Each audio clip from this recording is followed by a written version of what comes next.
Ever wondered who the wealthy in America really are? This question might conjure images of celebrities in glitzy Hollywood mansions or tech moguls in Silicon Valley compounds. Our perception of wealth, it seems, is often skewed by the glitz and glamour we see in the media. But is that the true picture of wealth in America? Let's dive into a book that challenges these common misconceptions, The Millionaire Next Door. Written by Thomas J. Stanley and William D. Danko, this fascinating book delves into the world of the truly wealthy in America, and you might be surprised by what it reveals.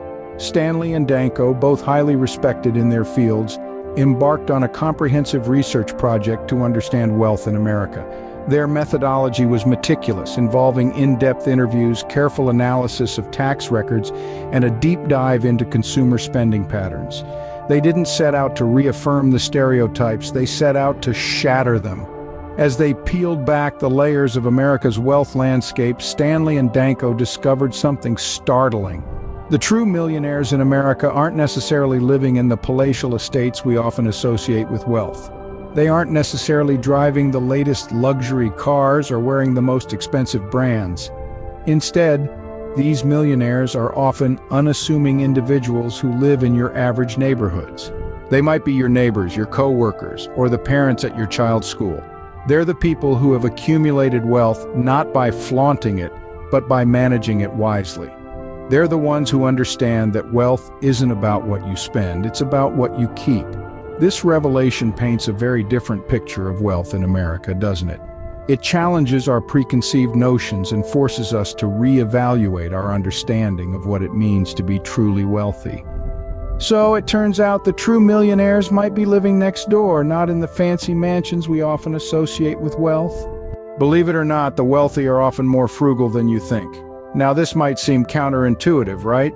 We often picture millionaires living in grand mansions, driving luxury cars, and living a life of extravagance.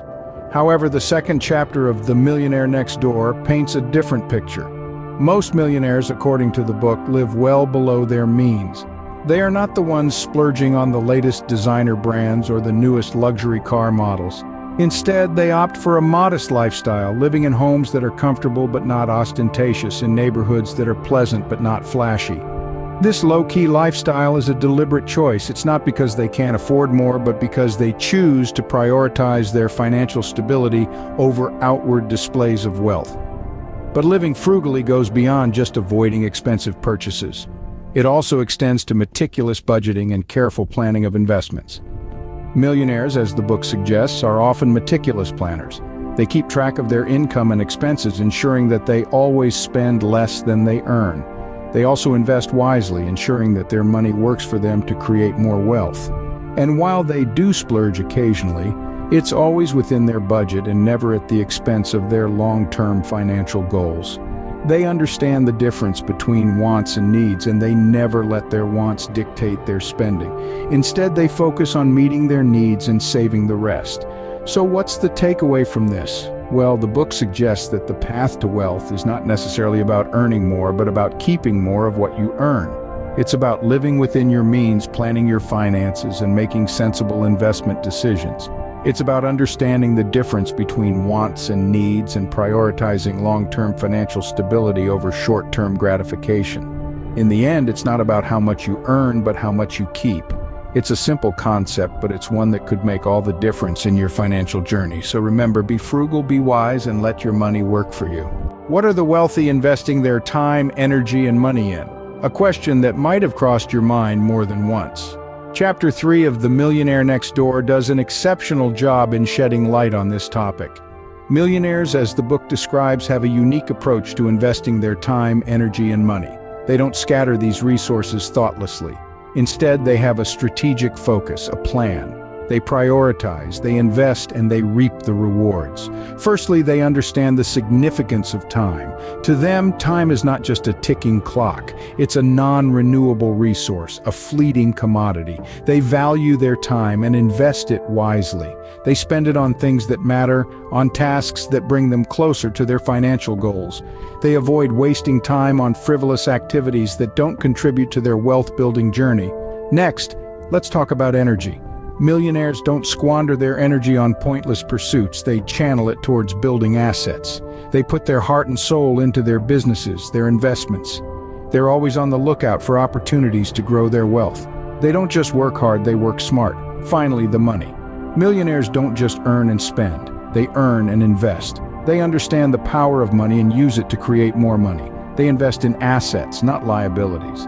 They don't fall for the allure of high social status that comes with expensive cars, lavish houses, and luxury brands. Instead, they focus on financial independence. They invest in stocks, bonds, real estate, and businesses. They let their money work for them, and that's what sets them apart. That's why they're millionaires. They understand the value of their resources. They know how to use them to their advantage. They make conscious decisions about where to invest their time, energy, and money. The wealthy understand that time, energy, and money invested today means greater wealth tomorrow. They get it. And now so do you. Think driving a fancy car is a sign of wealth? Think again. You see, there's a common misconception that millionaires are out there cruising in the latest, most expensive luxury cars. But the reality, it's quite different. In the 4th chapter of The Millionaire Next Door, the authors Thomas J. Stanley and William D. Danko debunk this myth. They reveal that millionaires, those real millionaires who've earned their wealth, don't necessarily drive high-end cars. Astonishing, right? But it's true. According to Stanley and Danko's research, a significant number of millionaires actually prefer to buy used or modest cars. Yes, you heard that right. Used, modest cars. They're not interested in the flashy, brand new luxury models that come with a hefty price tag. Why, you ask? Well, it's simple. They understand the value of money. You see, millionaires didn't get where they are by throwing money around carelessly. They understand that a car, while necessary, is a depreciating asset. It's not an investment, but a tool that gets them from point A to point B. They'd rather put their hard-earned money into appreciating assets like stocks, real estate, or their own businesses. That's not to say that all millionaires drive old, beat-up cars. No, they still value quality, reliability, and comfort. But they're not spending 6 figures on a car to show off their wealth. They're spending wisely on a dependable vehicle that serves its purpose. So, the next time you see someone driving a fancy car, don't automatically assume they're a millionaire. And the next time you see someone in a modest, used car, don't assume they're not. Remember, appearances can be deceiving. True wealth is not about the outward show, but about the inward value. It's about making smart financial decisions and understanding the real value of money. The car you drive isn't a true indicator of your wealth. It's the choices you make with your money that truly define your financial status. So don't be fooled by the shiny exteriors. Look beyond the surface, and you might just find a millionaire next door. Ever heard of economic outpatient care? It's a term the authors coined. Now let's dive into the 5th chapter, a fascinating part of the book where we encounter this concept. Economic outpatient care, or EOC as we'll call it, refers to the substantial economic gifts that some parents bestow upon their adult children and even grandchildren. It seems like a dream, doesn't it? Receiving large sums of money without breaking a sweat. But here's the catch. The authors argue that this kind of financial support can actually be a double-edged sword. You see, while such gifts might provide immediate relief or temporary luxury, they often create dependency and discourage self-reliance. Instead of encouraging these recipients to build their own wealth, EOC may inadvertently stifle their financial growth. It's like being stuck in a gilded cage where the bars are made not of iron but of dependency on others. Remember, EOC often hinders rather than helps children in building their wealth. So, what's the secret to becoming a millionaire next door, you might be asking? The truth is, there's no magic wand or overnight success story. The key lies in understanding that building wealth takes time, discipline, and a fair amount of frugality. It's a marathon, not a sprint. Let's break it down. First, it's not about how much money you earn, but how much you save and invest. It's about making your money work for you instead of the other way around. This means living below your means, avoiding unnecessary expenses, and consistently investing in assets that generate income over time. Second, discipline is crucial. It's about making sound financial decisions consistently, resisting the temptation of instant gratification, and staying committed to your long-term financial goals. Lastly, remember the power of time. The longer you let your money grow, the more it compounds and the wealthier you become. Remember, wealth is not about earning a lot of money, it's about keeping a lot of money. So, are you ready to become the next millionaire next door?